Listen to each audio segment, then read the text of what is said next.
go? Yeah, we go. Yeah. So, ladies and gentlemen, you know the reason why we're here. We want to put pen on paper on our performance obligations, because we are working under very strict parameters as government, and all government officers are supposed to sign contracts and in fact make a contribution to what they want to achieve. Once that is agreed, it's expected that at the end of the day we shall be judged by what we committed ourselves to do. So our performance is critical, because that is how the public is going to determine how we're using public resources, how we're spending time in our offices to serve them properly.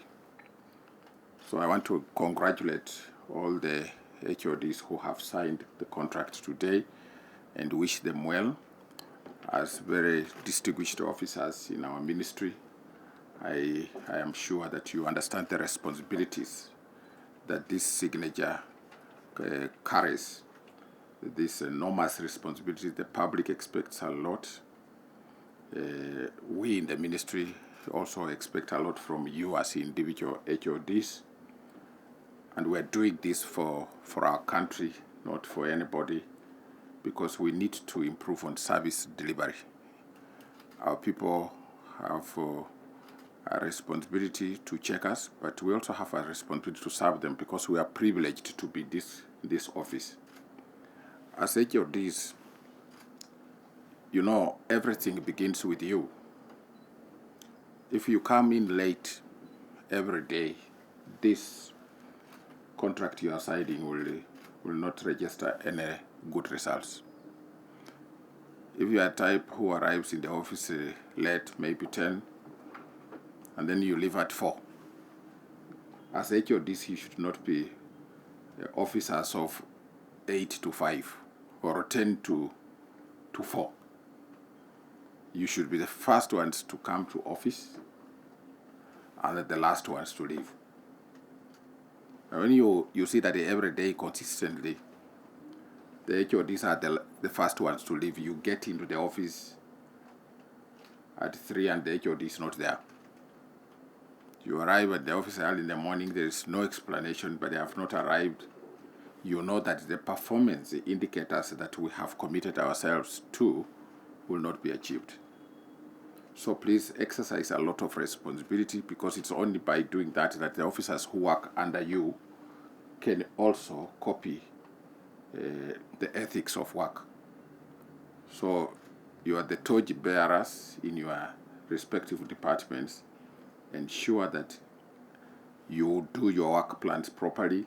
Ensure that you have given out work instructions to your officers, so that at your own minor level you have a scheme of assessing how your officers are performing on a daily basis. And when you realize that there is a mistake, it shouldn't be you shouting at your officers, but you need to just call them in, tell them about their responsibilities, and discuss whether there are any problems or not. If there are no problems, they should also explain to you why they are not performing. We have no luxury to do the things that we have been told to do in the way we want. We must do them within the parameters that have been defined for us. I think you all understand the commitment of His Excellency the President to transform this country. And the President's transformation is hinged on 5 pillars. It doesn't matter how you look at it, but the 5 pillars are critical in our performance. We are going to be measured, not just using platforms that we have thought about in our own bedrooms, and we come in the morning and we think that these are what the things we want to do. But if you look carefully at the scheme of things, everything is hinging towards the 5 pillars. One of them being medium and small enterprises, MSMEs. One of them being universal health care, agriculture and food security, then housing and settlement, And then, of course, the information superhighway. A subsidiary to that is, of course, the one on climate change and the environment. But through those 5 pillars, we have made a decision in government and with the guidance of His Excellency the President to empower our people. Our people should be empowered through that. So as you implement these performance contracts, you must remember 2 things. The first thing is that we are not here for showbiz. We are here to empower our people. Second, and we empower them by giving them the right service and even making sure that they are satisfied with what we're doing. They are the ones paying taxes, and they must ask questions, hard questions about how we are performing. So empowerment is key to this government, and that is what the president believes in. And all of us are behind that. The second thing you should remember is that this empowerment is not floating in the air. The empowerment is coming through the 5 pillars. So always remember that. And as HoDs, I encourage you, every time you wake up in the morning, you find that a lot of people want to talk to you. If you don't watch out, you will see that in just a single week, 20 people have tried to see you, but they have not seen you because some of your junior officers have stopped them. So be proactive to get out of your own office, to check who wants to see you, and deliberately check who is waiting at the lounge to see you at the office, and make sure that you serve the public by talking to them. You may not have an immediate solution to their problems, but it is important. If they want to see you, you must see them. The other thing is that if you don't see these officers, some crooks, I'm not saying they have noticed a specific one that I can name, but it happens across the government. There are gatekeepers who sit, they can, even in our case here, they could be operating at the bus stage downstairs. And then they say, before you see the PS, before you see an HoD, you need to pay money. These are cartels you must break because corruption is killing our country. You may be shocked that people have been collecting money in your name and you don't know. They say HoD for ICT collects, before you see them, you must give me 1,000 shillings, 2,000 shillings. So in a full day, if there are 20 people, there are 20,000 shillings collected in your name, but you will never see that. So you must be very vigilant about corruption, because you will be the one blamed, and yet the people collecting money in your name, you don't even know them. So clean that part, be proactive, get out and check who wants to see you, and use your networks to establish whether there are any citizens who are being conned money in your name. It is not right. The president has been very clear about that. We must fight corruption in this country. It has killed our country. And you must also understand that even if you collect this money and you pay school fees for your children, they will fail. They won't pass exams, just picking money which is not yours, forcing people in exchange for services. That money, if you buy food, you will have a stomach problem. So that it's not good. So watch out who may be using. You are very senior people as HoDs. Anybody can use you, and they can use you with or without your permission. And in many cases, they use you without your permission. So check that. And if there are any officers within your offices who are doing that, you must check them and make sure that they are not. They don't do that. The relevant disciplinary action should be taken against them. So this is why this exercise is very critical. Improve service. We must fight corruption. We must support the president to make sure that the president achieves his objective as a ministry that is leading the way. When the president is pushing everybody to migrate to the digital platforms, this is the ministry that is doing that. And so, to achieve that objective, if we fail, we shall have failed the head of state, we shall have failed the country. So we have a big, big duty to make sure that anything we do within our performance is something that improves the overall performance of government. And when we do that, I think everybody will smile and everybody will be happy about it. As officers in our ministry, you understand, again, people can come and try to divide us. We don't have that time. As your PS, I serve everybody with the dedication and the distinction. I'm always there. By the way, learn this from me. I never leave any piece of paper. My stuff is here on the table. I clear my table before I go home. That's the best way to work. You can ask these officers. And I do not have a special appointment schedule for HoDs. They can also confirm that.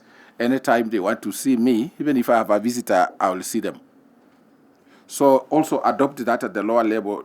Don't make it so difficult for your staff to see you, because they might have very pressing issues.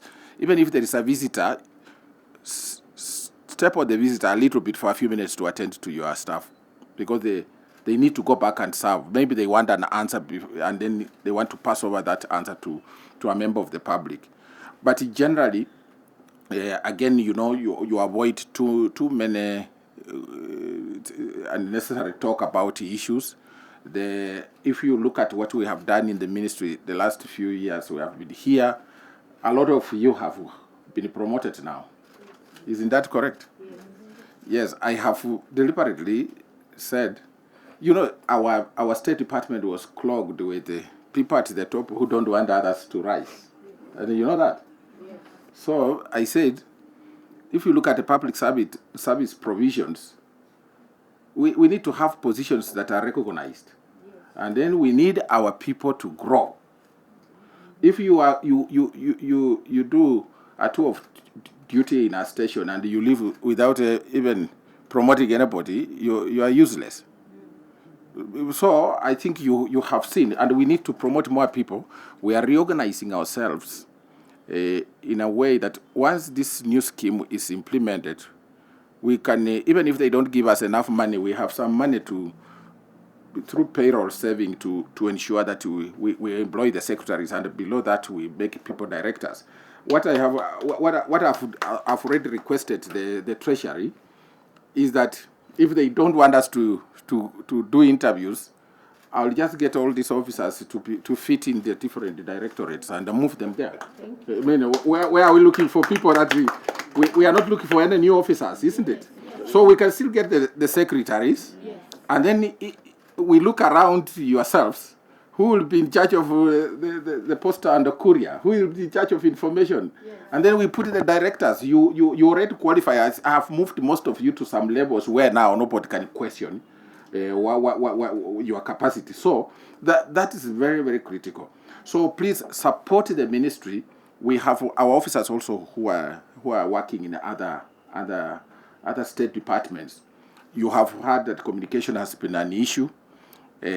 We are supposed to do policy, but now we have decided that we must help people across government to communicate. And some of you have been involved in the crafting of the new communication strategy, and it has moved. It is already in cabinet. We have discussed with the head of public service. This National Communication Center is here.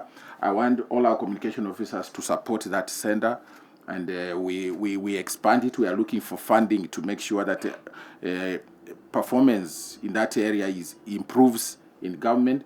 And tomorrow we are presenting the strategy to the PSS. So it will be full throttle in a short while around here. But I would like you not to allow yourself to be undermined, to be sad. Anytime heads of departments, when you see an officer coming to work, and make it very human. When they come to work and they are a bit depressed, tell them to go and rest, or tell them to sit in your office and take tea. You can afford your own tea even if it is not there. They can sit here. You tell them just sit there and you continue working. You say, if this is a comfortable place for you, just sit, because we all have problems. You know that. So, but we must lean on each other. So even when people come in and they are looking very rough on the face, before you shout at them, find out what they have gone through. Maybe they didn't sleep the whole night. So so that we share part of the pain and make sure everybody works well. And those who deserve to move to the next stage, we must support. Don't sit on people. Actually, you have enough seats to sit on. Don't sit on people. Your strength is about helping people. Those who sit with me in my office, I have so many students I have taught at the university for over three decades now. They keep coming to check on me. I never sat on them. I mentored them. So if you are a head of department, your job to get the best out of your staff is mentor them, talk to them. Don't tell people I'm a director or I'm a head of department. They already know. So don't remind them. It's like me, I keep on telling you I'm a PS. Do you feel comfortable when I keep telling you that? So why would I remind you that? So don't remind people about your status. They know. But just keep working with them and help them to get to know what you want them to do. And then when we do that, everybody will be happy. I'm sure the president will be very happy. We need to support him as long as he's our president. We need to support the government because it is the government in office, and make sure that when this term ends, everybody knows we made a contribution and our country is better than it was maybe a few years ago. That is really our responsibility. None of us is permanent in these jobs. But what will we tell our children, our grandchildren, that we spend all our time in the ministry sitting on others? Is that what you want to report? Or discriminating against others? Let me tell you, finally, don't discriminate against people on ethnic grounds. It is immoral.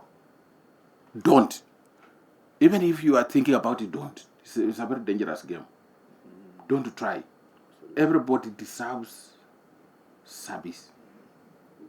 Everybody deserves. If you like milk, everybody also likes milk, and they should also drink the milk. Yes. So don't discriminate against people. Also, don't discriminate against people on the account of gender. You must support everybody. I'm a father of girls and boys. So if you ask me to choose between the girls and the boys, who do I choose? I can't choose. Can you choose? No, you can't. Those are my kids. So whether it's a girl or a boy, do that. Don't discriminate against them. And I keep emphasizing this because some levels of discrimination that you find in some places are not good. Tuna watoto wadogo wametujoin. Please, I see lists coming in. Only watu wakubwa. Give the kids some chance also to appear. If they are working under you, try to help them. I started teaching at the university. I started as a graduate assistant. So that one is below a tutorial fellow. Yes. And here I am. So if people sat on me, you would be here. I wouldn't be here. So these kids can make mistakes, but try to help them. Even when you are going for a retreat, don't keep them at the back door. They don't have leprosy. But even if they had leprosy, they are our kids. So I see some young girls and boys wamekaa huko kwa kona. Don't do that. Bring them up. Adopt them as your children and help them. They are our kids. So with those few remarks, I want to congratulate everybody and even the media people. KBC, we are doing our best. The only reason why there has been a small problem about management is because we obey the law. Otherwise, we shall sort it out. We can't go against the law until they allow us to settle the way we want to settle. We shall keep obeying the law. But I'm very grateful that you are also doing very well. I think all of you understand. If you have been checking on the social media, we have received massive support from KBC. They have been covering their online platform has been very good, and they have given a lot of opportunities to the government officers to execute their agenda on that platform, and we are coming back in a big way also to do other things with you. So I really thank you very much, and I thank everybody who has supported this exercise. Thank you. Thank you.